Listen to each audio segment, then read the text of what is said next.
Olá pessoal, tudo bem com vocês? Espero que sim. Hoje a gente vai aí tratar de dois assuntos super bacanas que são muito comuns aí no inglês, que é em relação aos adjetivos e aos advérbios, ok? Vamos lá. Em relação aos adjetivos em inglês, assim como em português, os adjetivos em inglês são usados para caracterizar alguém ou alguma coisa. Ou seja, para descrever uma pessoa, um lugar, um objeto, um estado de espírito. Eles servem para dar mais precisão ao que falamos. Então, resumidamente, né, o adjetivo aí, como é de conhecimento de todos, né, ele serve para dar uma característica, né, ou uma qualidade a algo ou alguma coisa, né, levando aí a precisão, né, ou seja, vai aí diferenciar pelo adjetivo, né. E tem uma diferença entre o adjetivo do inglês para o português. Qual é a diferença? É porque no inglês eles não concordam com o substantivo que caracterizam, né? Nem em gênero, nem em número, ou seja, independentemente se é plural, né? Independentemente da questão de homem ou mulher, né? Em relação aí ao substantivo, eles não vão variar, ok? O substantivo, ele tanto para o substantivo que vai vir sendo singular ou plural, né? O meu adjetivo ele vai ser de uma única forma, ok? Ele não varia, né? Aqui, né, essa fala que eles nunca concordam com o substantivo que caracterizam, eu particularmente colocaria aqui uma pequena observação. Por quê? Porque, assim, 99,9%, né, realmente não vai concordar. Não vai concordar, né? Tanto inteligente, né, que no inglês é o intelligent, para um boy ou para boys, né, ou para girls, não importa aí a questão do gênero, né? Mas a palavra, por exemplo, bonito em inglês tem uma diferença, né? Não sei se vocês lembram, né, que a palavra bonito para homem é handsome, né? Que a gente utiliza aí para o homem, mas para a mulher não pode ser, vai ser beautiful, né? Tanto para animais, cidade, mulheres. A única exceção aí é da pessoa física mesmo, do ser humano homem, ok? Então, assim, tem alguma exceção, né? Mas a gente poderia colocar aí de uma forma geral que tanto faz, ok? Beleza? Vamos aos exemplos. This flower is beautiful. Opa, esta flor é bonita. Ou eu posso dizer, these flowers are beautiful. Essas flores são bonitas. Ou estas. Observem, galera, que a palavra beautiful, que é o adjetivo, ficou na sua forma normal. Ela não entrou no plural, né? Ela não teve alteração por causa da quantidade de flores, né? Quanto ao gênero, ficou exatamente da mesma forma, tá bom? Olha o outro exemplo. That house is big, né? Aquela casa é grande. Ou choose houses are big. Também o big aí na sua forma normal, ok? Sem alteração. Vale ressaltar, gente, que o que vai para o plural, né? É o restante das frases, né? Que é o substantivo, né? Como a gente pode observar, o verbo, mas o adjetivo não, ok? Nada de botar adjetivo aí no plural, hein? Pelo amor de Deus. Vamos lá. Lista de adjetivos em inglês que são mais comuns, galera. Então, esses aqui são os adjetivos mais utilizados, ok? Claro que tem muitos outros, né? Mas, assim, podemos dizer que esses aí são os mais comuns. Que é o bad, né? Que é o mal. Lembrando que é mal com U, ok? O big, que é o grande. Clear, que é o limpo, different, que é o diferente, easy, que é o fácil, full, que é cheio ou completo, good, que é bom, great, que é ótimo, né, grandioso, hard, que é difícil, duro, high, alto, ok? Então, observem que esses adjetivos, eles são bem comuns, tá bom? Agora, qual é a posição dos adjetivos nas frases em inglês? Vamos lá? Aqui vamos, né, nos concentrar em dois pontos, que os adjetivos em inglês vêm sempre antes de um substantivo e após um verbo. Então, galera, faça as anotações aí de vocês, ok? Ele é diferente do português, né, porque nem sempre isso acontece. Vamos aos exemplos?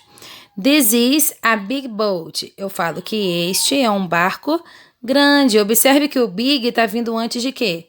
Do boat, né? Se fosse no português, né, a gente falaria o quê? Que este barco é grande, né? A gente provavelmente, na maioria aí dos casos, ia colocar após, né? No inglês é antes do substantivo. My sister is a happy person. Minha irmã é uma pessoa feliz. Mais uma vez ali, o happy vindo antes do substantivo person. E observaram também que veio ali, o happy, ele vem antes do substantivo person, né? E depois do is, né? Que é o verbo, ok? Beleza, galera? Os adjetivos e particípios, vamos lá. Como no português, os adjetivos em inglês podem derivar dos verbos. Olha que interessante, né? Os adjetivos, eles derivam do verbo, né? Eles podem ter duas formas. Então, eles têm a do particípio, que nós vamos ver como que vai ser. Que no inglês a gente chama de past participle, que corresponde em português ao nosso particípio. Como que vai ser? Vai ser o to, o verbo, né, no infinitivo, que a gente sabe aí que ele vem acrescido do to, quando ele não está conjugado. E o verbo ali, né, depois ele vai ter um verbo com o ed, ok? Se fosse o presente, né, teria ali o verbo do infinitivo, mais o outro com ing, ok?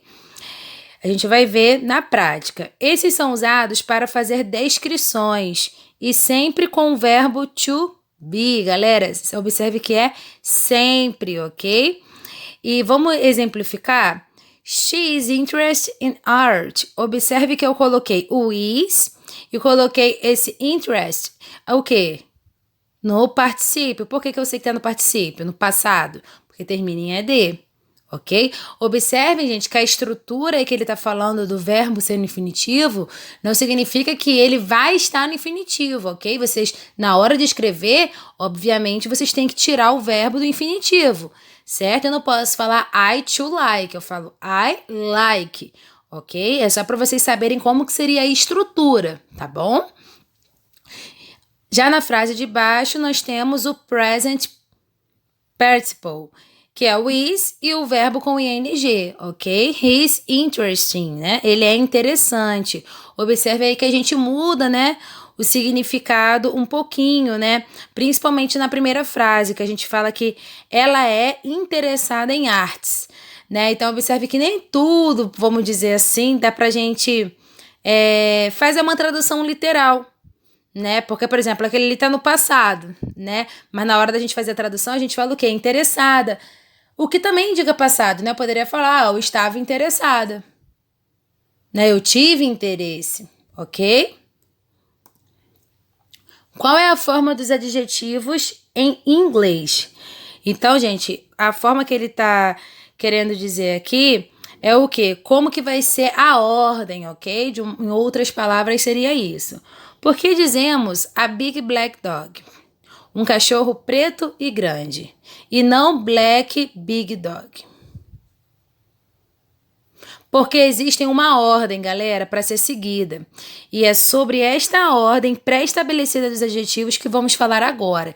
Então, galera, um assunto muito importante, tá? Isso aí é algo que a gente tem que ter na nossa caixolinha, porque vai sempre seguir desta ordem, tá bom? A ordem dos adjetivos, ela é uma só, mas existem alguns jeitos de apresentá-la e de ajudar você a se lembrar. Então tem um macete aí para não ficar uma coisa surreal, tá bom?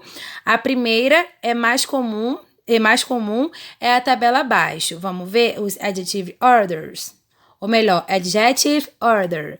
Nós temos primeiro a opinion, como lovely, size, que é o tamanho, age, que é a idade, shape, que é o formato, color, que é a cor, origin, que é a origem, material, que é o material, purpose, que é o propósito, e now, que aí vem o próprio substantivo. Já pensou uma frase usando todos esses substantivos? Que loucura!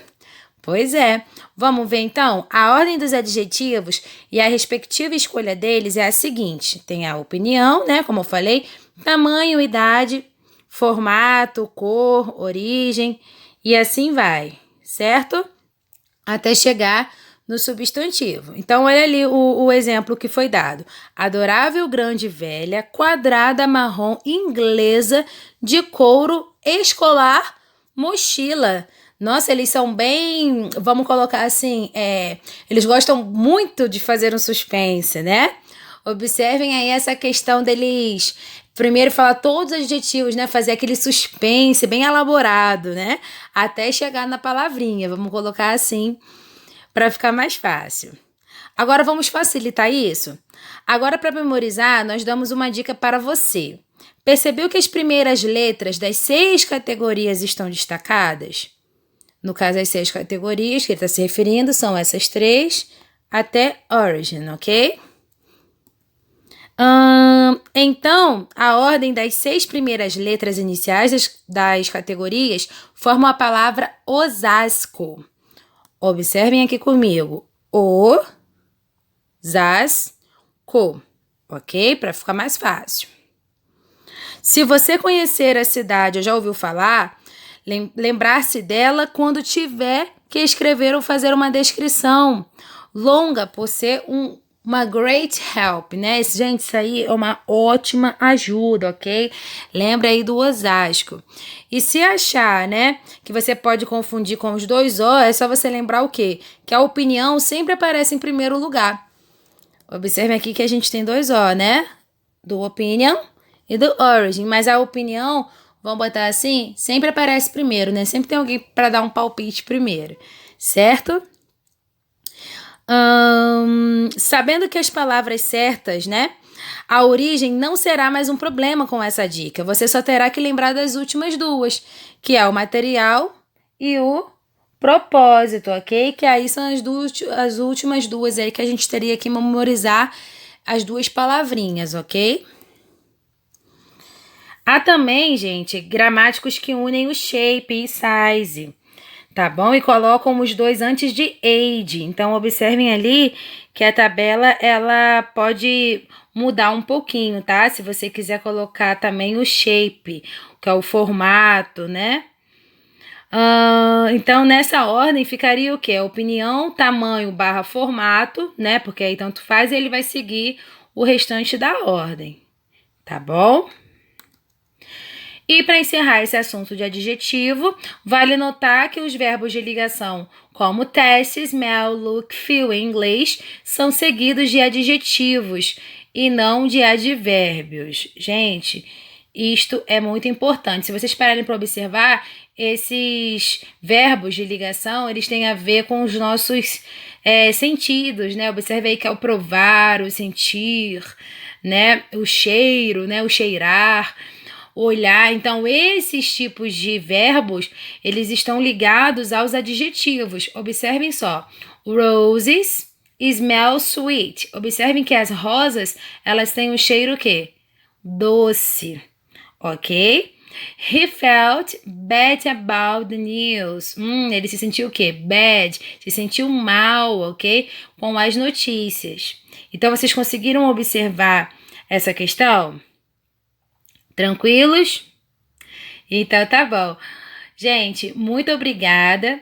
E vamos agora para o nosso segundo tópico.